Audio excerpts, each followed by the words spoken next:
तो दोस्तों ये है यूपी टीजीटी बायोलॉजी 2011 का क्वेश्चन पेपर का जो दूसरा पार्ट है। पहले पार्ट में हमने 29 क्वेश्चंस कर लिए थे, अब इस क्वेश्चन का ही दूसरा पार्ट है। तो हम इस पर आगे बढ़ते हैं। क्वेश्चन नंबर 30 में पूछा गया बाथ स्पॉन्ज क्या है? यूप्लेक्टेला, गार्गोनिया है, यूस्पंजिया है या वेलेला है। तो इन चारों में से सही जो ऑप्शन है, bath sponge basically phylum Porifera को बिलोंग करती हैं। इसमें जो सही ऑप्शन है वो है यूस्पंजिया। यूस्पंजिया बेसिकली एक कमर्शियल बाथ स्पॉन्ज है जिसका उपयोग अलग अलग चीज़ों में किया जाता है। यूप्लेक्टेला को वीनस फ्लावर बास्केट भी बोलते हैं। तो अगर क्वेश्चन पूछा जाए वीनस फ्लावर बास्केट किसको बोला जाता है, तो उसका आंसर है यूप्लेक्टेला। इस क्वेश्चन नंबर 30 में जो सही ऑप्शन है वो है Euspongia. Question number 30। Question number 31 की तरफ बढ़ते हैं। गॉसिपियम किस कुल से संबंधित है? Gossypium belongs to family Solanaceae, Malvaceae, Asteraceae या नन ऑफ दीज। इस क्वेश्चन का जो सही जवाब है वो है फैमिली मालवेसी। मालवेसी में कॉटन यानी कि कपास वगैरह आते हैं। तो गॉसिपियम किस कुल से संबंधित है? तो इसका सही जवाब होगा मालवेसी। क्वेश्चन नंबर 32 की तरफ बढ़ते हैं। मेटाजेनेसिस किस वर्ग के जंतुओं में देखने को मिलती है? Metagenesis is observed in the members of which class. चार दिए हुए हैं ऑप्शन, हाइड्रोजोआ, स्काइफोजोआ, एंथोजोआ या इन सभी में। क्वेश्चन नंबर 33 में पूछा गया है कि मेटाजेनेसिस किन एनिमल्स में देखने को मिलती है। Metagenesis basically it's an alternation of generation between sexual and asexual form, यानी कि एक ही एनिमल में सेक्सुअल और एसेक्सुअल जो फॉर्म होती हैं उनमें ऑल्टरनेशन ऑफ जनरेशन को शो करता है, इसको मेटाजेनेसिस बोलते हैं। तो ये बेसिकली देखने को मिलती है एंथोजोआ में। इस क्वेश्चन का जो सही जवाब है क्वेश्चन नंबर 33 का वो है एंथोजोआ। फाइलम सिलेंट्रेटा के अंतर्गत आते हैं। एंथोजोआ फाइलम सिलेंट्रेटा के अंतर्गत आते हैं, जिसमें एक ही एनिमल दो फॉर्म को शो करता है। असेक्सुअल फॉर्म अलग होती है और सेक्सुअल फॉर्म अलग होती है। क्वेश्चन नंबर 34, इनमें से कौन सा स्तनधारियों का लाक्षणिक गुण नहीं है? Which of these is not a characteristic feature of mammals. Option है 4, ईयर ऑसिकल्स यानी कि कर्ण अस्थियाँ, अकेंद्रकीय RBC, non nucleated RBC, placenta यानी कि अपरा, और डायाफ्राम। डायाफ्राम का इंग्लिश डायाफ्राम ही रहता है। इसमें जो सही जवाब मेरे हिसाब से है, देखिए अकेंद्रकीय आरबीसी यानी कि नॉन न्यूक्लिएटेड आरबीसी, ये मैमल्स का कैरेक्टरिस्टिक नहीं है, क्योंकि बहुत सारे मैमल्स होते हैं उनके आरबीसी में न्यूक्लियस पाया जाता है। केवल ह्यूमन बीइंग की आरबीसी में न्यूक्लियस नहीं पाया जाता है।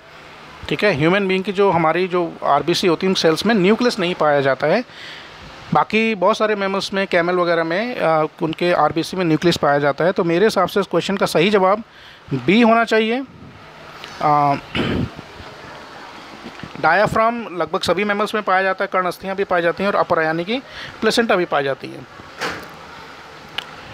तो इस क्वेश्चन का सही जवाब मेरे हिसाब से तो वो बी होना चाहिए, नॉन न्यूक्लिएटेड आरबीसी यानी कि अकेंद्रकीय आरबीसी। नेक्स्ट क्वेश्चन की तरफ बढ़ते हैं। Question number 35, Sphenodon is a living fossil. एक स्फिनोडॉन एक लिविंग फॉसिल है, किस समूह से संबंधित है? रिंकोसेफेलिया से, क्रोकोडाइला से, एनेप्सिडा से या यूरोडीला से। चार ऑप्शन दिए हैं, रिंकोसेफेलिया, क्रोकोडाइला या एनेप्सिडा या यूरोडीला। इस क्वेश्चन का जो सही जवाब है वो है ऑप्शन ए, रिंकोसेफेलिया। स्फिनोडॉन एक लिविंग फॉसिल है, वो संबंधित है रिंकोसेफेलिया से। Question number 35। क्वेश्चन नंबर 36, निम्नलिखित में से कौन सा आरएनए एक सकेंद्रीय कोशिका द्रव्य में नहीं पाया? सकेंद्रीय कोशिका को इंग्लिश में यूकैरियोटिक सेल बोलते हैं। सकेंद्रीय कोशिका को इंग्लिश में यूकैरियोटिक सेल बोलते हैं और कोशिका द्रव्य को साइटोप्लाज्म बोलते हैं। तो कौन सा आरएनए एक यूकैरियोटिक साइटोप्लाज्म सेल के साइटोप्लाज्म में नहीं पाया जाता है? 5S, 5.8S, 16S या 28S। क्वेश्चन का सही जवाब है 16S। 16S आरएनए जो है यूकैरियोटिक सेल्स में नहीं पाया जाता है।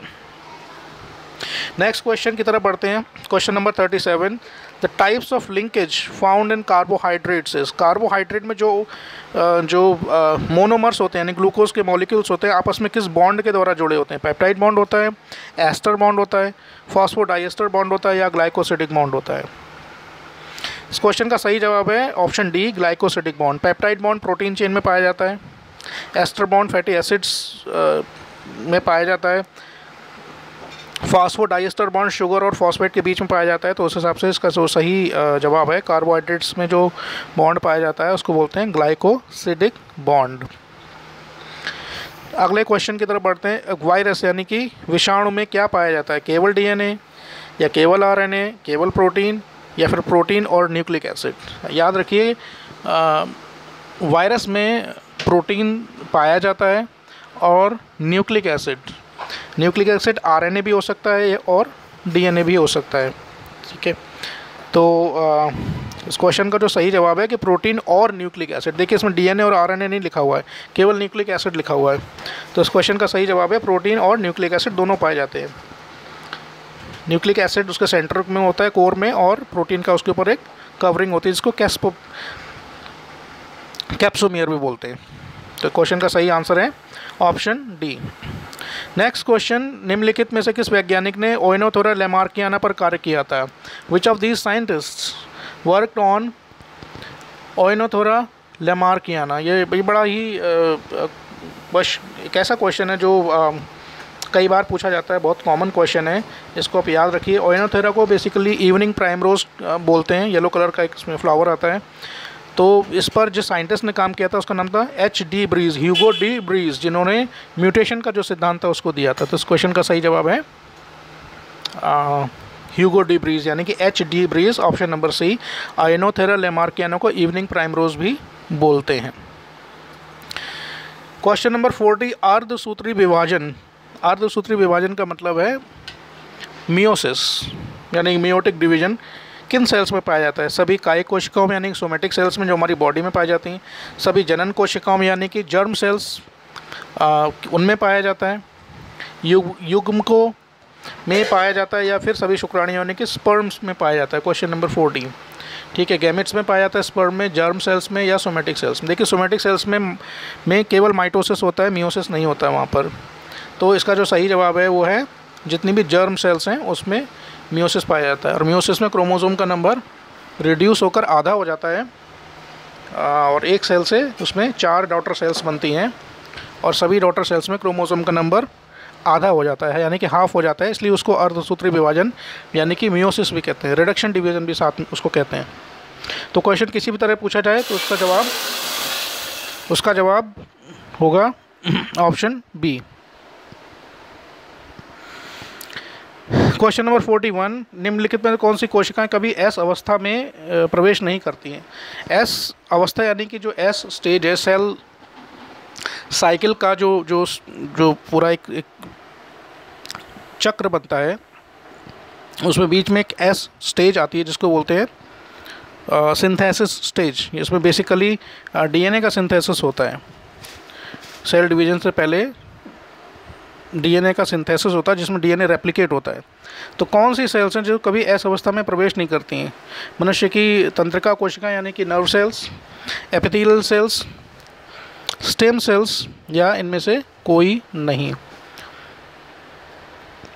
इस क्वेश्चन का जो सही जवाब है, जो बहुत ही रिलायबल सोर्सेज हैं, जो 12th में बायोलॉजी की बुक है डॉक्टर एम पी कौशिक द्वारा लिखी हुई, तो अगर उसको रेफ़र किया जाए तो उनके हिसाब से इस क्वेश्चन का जो सही आंसर है वो है डी।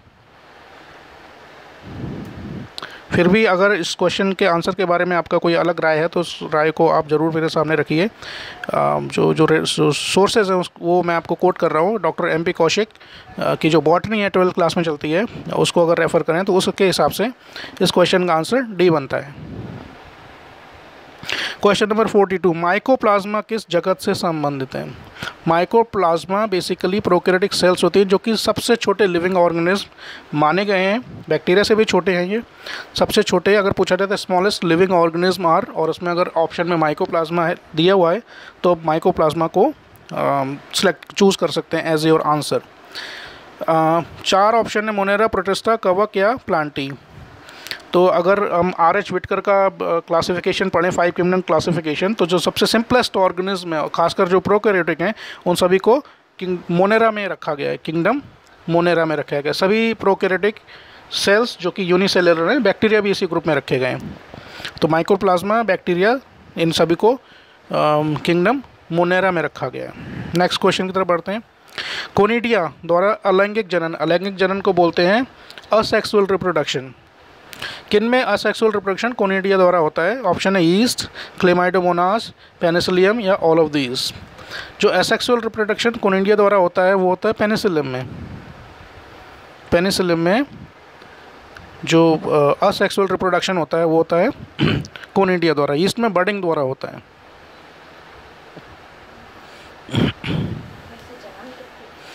क्वेश्चन नंबर 44 यानी कि 44, लैंगिक जनन अनुपस्थित होता है यानी कि सेक्सुअल रिप्रोडक्शन इनमें से किस में नहीं पाया जाता है?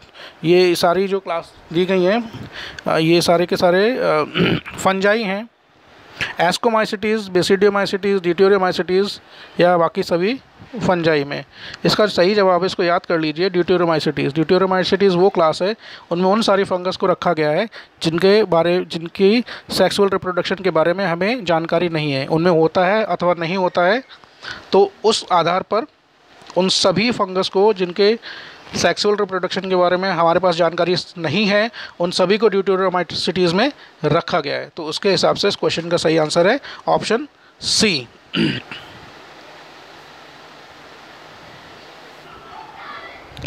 नेक्स्ट क्वेश्चन की तरफ बढ़ते हैं। क्वेश्चन नंबर 45, एक जीवाणु यानी कि बैक्टीरिया में फॉर्मुलेटेड मिथियोनिन के लिए अनुवांशिक कूट होता है, यानी कि the genetic codon for formulated methionine in bacterium is कौन सा है? UAA है, AUG है, AUU है या GUA है। ये एक बेसिकली ट्रिपलेट कोडॉन के 4 ऑप्शन दिए हैं। तो इसमें ध्यान रखने वाली और याद रखने वाली बात यह है कि जो सबसे पहला जो प्रोटीन सिंथेसिस में जो सबसे पहला कोडॉन जो प्रोटीन सिंथेसिस को शुरू करता है वो हमेशा AUG होता है, और AUG कोडॉन मिथियोनिन को कोड करता है। तो उसको आप याद कर लीजिए, जो पहला कोडॉन है जो प्रोटीन सिंथेसिस को इनिशिएट करता है यानी कि शुरू करता है, वो हमेशा AUG होता है, और वो AUG मिथियोनिन अमीनो एसिड के लिए कोड करता है यूकैरियोटिक सेल्स में। ठीक है, तो इस क्वेश्चन का जो सही आंसर है वो है AUG। AUG कोडॉन मिथियोनिन के लिए कोड करता है प्रोटीन सिंथेसिस के समय। नेक्स्ट क्वेश्चन है question number 45, peptidoglycan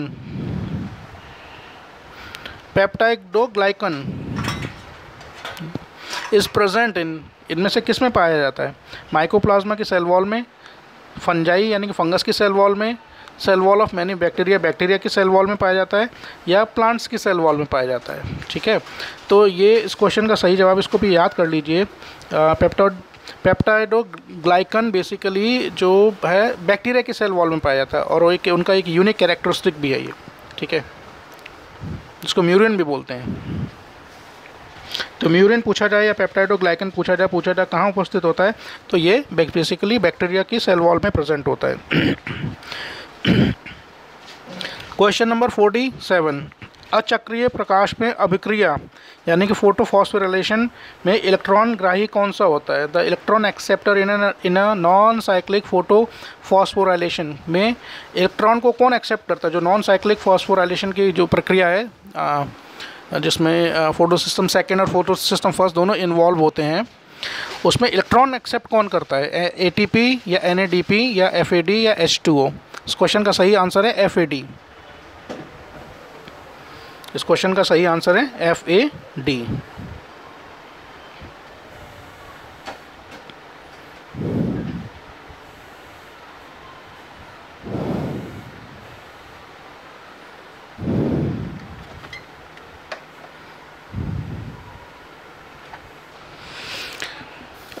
question number 48 में पूछा गया क्रेब्स साइकिल में एक एसिटाइल को एंजाइम से कुल कितने एटीपी बन सकते हैं। How many ATP can be formed from one acetyl co enzyme A in Krebs cycle. Option है 15, 36, 12 या नन ऑफ दीज। इस क्वेश्चन का सही जो आंसर है वो है 12। एक एसिटाइल को एंजाइम से क्रेब्स साइकिल में 12 एटीपी बनते हैं। नेक्स्ट क्वेश्चन है क्वेश्चन नंबर 49, कौन सा हार्मोन रंध्रों को बंद कर सकता है। Which hormone can cause closure of stomata. ABA abscisic acid बोलते हैं इसको, साइटोकाइनिन या एथिलीन या GA को जिब्रेलिन भी बोलते हैं। तो इसका सही जो आंसर है वो है एब्सिसिक एसिड ABA स्टोमेटा को बंद कर देता है। स्टोमेटा बंद होने से क्या होता है, जो ट्रांसपायरेशन जो हो की प्रक्रिया है वो रुक जाती है। क्वेश्चन नंबर 50, ग्लूकोज का पाचन किस जगह प्रारंभ होता है। Eight which place digestion of glucose starts. Buccal cavity यानी मुंह में, आमाशय यानी कि स्टमक में, छोटी आंत यानी कि स्मॉल इंटेस्टाइन या इनमें से कोई नहीं। इस क्वेश्चन का जो सही आंसर है वो है स्मॉल इंटेस्टाइन में। ग्लूकोज एक कार्बोहाइड्रेट है जिसका पाचन कहाँ शुरू होता है, स्मॉल इंटेस्टाइन में। क्वेश्चन नंबर 51, हृदय की दो आवाज़ों के मध्य कितना समयांतराल होता है। यानी कि जो दो हार्ट बीट होती हैं उनके बीच में टाइम गैप कितना होता है। जो हार्ट के दो साउंड सुनाई पड़ते हैं, अगर स्टेथोस्कोप से सुना जाए तो दो साउंड सुनाई पड़ते हैं, उनके बीच में कितने सेकंड का गैप होता है। तो इस क्वेश्चन का सही जवाब है, देखिए एक मिनट में जो मनुष्य का हृदय है वो 72 से 75 बार बीट करता है, ठीक है। और एक मिनट में होते हैं 60 सेकेंड्स। तो 60 को अगर आप 72 को अगर 60 से डिवाइड करेंगे तो लगभग 0.8 सेकेंड आता है। तो इस क्वेश्चन का सही आंसर है कि दो साउंड्स के बीच में कितना टाइम गैप होता है, वो होता है 0.8 सेकेंड का। Option A. Question number 52, the total number of bones in human scale. Human scale में टोटल बोन्स कितनी पाई जाती हैं। को ऑप्शन दिए 160 तो नहीं होगा भाई, 80 भी नहीं होगा, 29 और 23, दो में से कोई एक ऑप्शन ठीक है। इसका जो सही आंसर है वो है ऑप्शन सी। Option C. देखिए अगर बात करें तो इस क्वेश्चन का सही आंसर है ऑप्शन सी। पूरी स्कल में यानी कि फेस की बोन्स मिला लें, स्कल की बोन्स मिला लें, 14 बोन्स फेस में होती हैं, 8 स्कल में होती हैं, 3 और 3 लेफ़्ट और राइट ईयर में होती है, एक हाइड बोन होती है गले में। अगर इन सबको मिलाएं तो लगभग 29 ये इसका सही आंसर बनता है।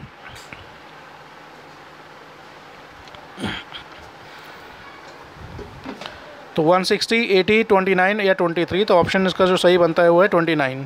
हालांकि किसी बुक में उन्होंने 80 भी दे रखा है, क्योंकि 80 में उन्होंने क्या किया है कि जो स्पाइनल कॉर्ड होती है उनकी बोन्स को भी काउंट कर लिया है।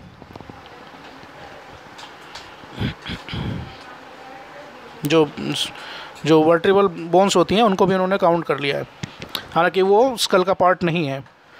क्वेश्चन नंबर 53, स्टामिन का स्त्रावण होता है। Stamen is release from. Stamen किन से सिक्रीट होता है। बेसोफिल्स और न्यूट्रोफिल से, मोनोसाइट मास्ट सेल से, बेसोफिल या मास्ट सेल से, या फिर लिम्फोसाइट्स और मास्ट सेल से। इस क्वेश्चन का जो सही आंसर है वो मोनोसाइट एंड मास्ट सेल।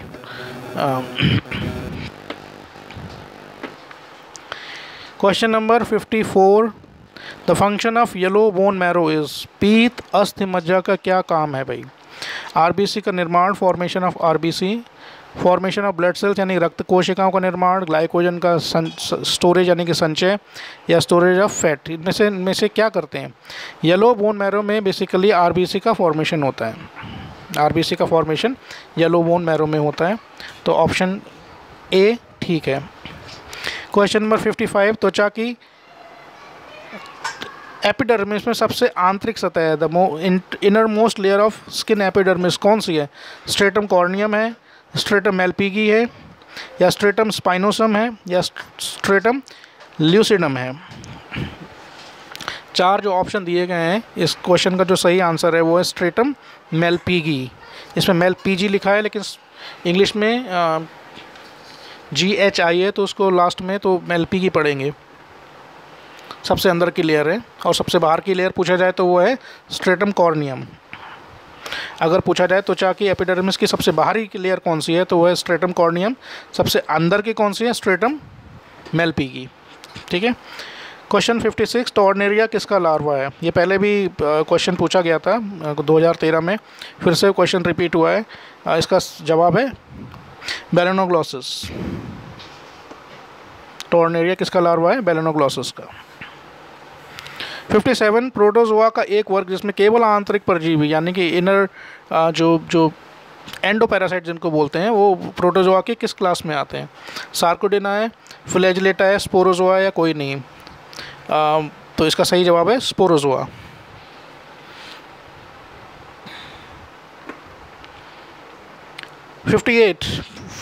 ज्वाला कोशिकाएं, ज्वाला मतलब अग्नि, इंग्लिश में flame cells, are concern with किससे संबंधित है?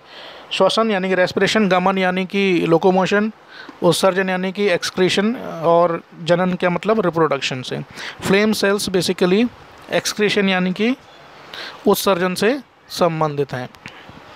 जो लोअर नॉन कॉर्डेट्स हैं इनमें ये फ्लेम सेल्स पाई जाती हैं, जैसे एनेलिडा है, प्लेटीहेल्मिन्थेस ग्रुप है, इनमें फ्लेम सेल्स पाई जाती हैं।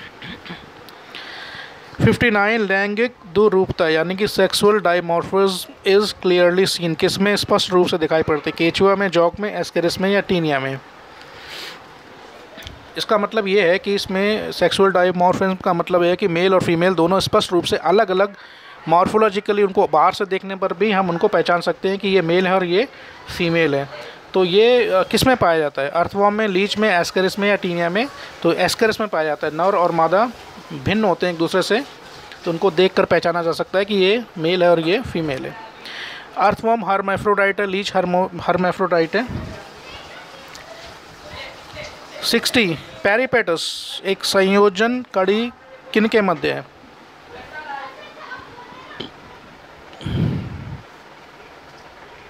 किन दो फाइलम के बीच, जो पेरिपेटस है, किन दो फाइलम के बीच एक कनेक्टिंग लिंक पाया है? Annelida Mollusca, Annelida Echinodermata, Annelida arthropoda या एनेलिडा मोलस्का? इस क्वेश्चन का सही जवाब है Annelida and arthropoda. Connecting link वो एनिमल्स होते हैं जिनमें दो ग्रुप्स के कैरेक्टर्स पाए जाते हैं। तो पेरिपेटस, इसको याद कर लीजिए, एनेलिडा और ऑर्थोपोडा के बीच में एक कनेक्टिंग लिंक है। 61, किस पौधे को ओव्यूल सबसे बड़ा होता है? पाइनस, मैंजीफेरा को आम बोलते हैं, साइकस या नीटम? इस क्वेश्चन का सही जवाब है साइकस। इसको याद कर लीजिए, साइकस का ओव्यूल जो है सबसे बड़ा होता है। प्लांट किंगडम में साइकस का ओव्यूल सबसे बड़ा होता है। ठीक है, साइकस का ओव्यूल प्लांट किंगडम में सबसे बड़ा होता है। Largest, it can be seen with naked eyes, आप उसको आँखों से भी देख सकते हो बिना माइक्रोस्कोप के। 62, द्वितीयक वृद्धि यानी कि सेकेंडरी ग्रोथ इज एब्सेंट किस में नहीं होती है? द्विबीजपत्री तने में यानी कि डाइकोट स्टेम, द्विबीजपत्री जड़ यानी कि डाइकोट रूट, मोनोकोट स्टेम एक बीजपत्री तना, या जिम्नोस्पर्म में?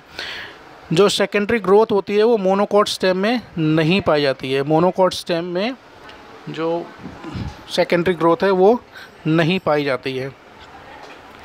नेक्स्ट क्वेश्चन की तरफ बढ़ते हैं। क्वेश्चन नंबर 63, पैरापोडिया द्वारा गमन किस में पाया जाता है? Locomotion by parapodia is found in echinoderms में, एनिलिड्स में, ऑर्थ्रोपोडा में या वर्ट्रिब्रेट्स में? जो लोकोमोशन पैरापोडिया के द्वारा पाया जाता है, इसका सही जो आंसर है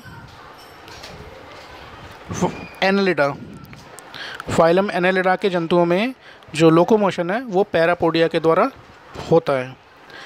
64 पूछता है कि एक स्वस्थ मनुष्य, वयस्क मनुष्य में स्ट्रोक आयतन कितना होता है? 50 ml, 5040 ml, 72 ml या 70 ml? स्ट्रोक वॉल्यूम बेसिकली वो is the amount of blood that can be pumped by the left ventricle of the heart, यानी कि एक बार में हमारे हार्ट का जो लेफ्ट वाला वेंट्रिकल है वो कितना ब्लड बाहर पंप कर सकता है एक स्वस्थ मनुष्य में, वो होता है 70 ml। यानी कि एक बार में हमारा हृदय लगभग 70 ml हार्ट से बाहर की तरफ पंप कर सकता है, उसको स्ट्रोक वॉल्यूम कहते हैं, और वो होता है लगभग 70 ml। और इस वीडियो का जो अंतिम क्वेश्चन है आज का, वो है निम्न में से धमनियों के बारे में क्या आ सकते हैं, जो आर्टरीज है उनके बारे में कौन सा स्टेटमेंट गलत है, दीवारें मोटी होती हैं, कपाट यानी कि वॉल्व होते हैं उसमें, रक्त प्रवाह की दर बहुत ज़्यादा होती है यानी कि ब्लड फ्लो बहुत ज़्यादा तेज होता है, या ऑल ऑफ दीज। इस क्वेश्चन का जो सही जवाब यानी कि पूछा गया इनमें से गलत स्टेटमेंट क्या है, तो देखिए आर्टरीज की वॉल्स तो मोटी होती हैं क्योंकि उनमें ब्लड बहुत तेज़ी से बहता है, रक्त प्रवाह की दर भी ज़्यादा होती है क्योंकि ब्लड सीधा हार्ट से पंप होकर आ रहा होता है, कपाट नहीं पाए जाते हैं, वॉल्व नहीं होते हैं। तो इस क्वेश्चन का जो सही आंसर है वो है क्वेश्चन 65 का बी, यानी कि जो आर्टरीज होती हैं उसमें वॉल्व नहीं पाए जाते हैं। बहुत बहुत धन्यवाद।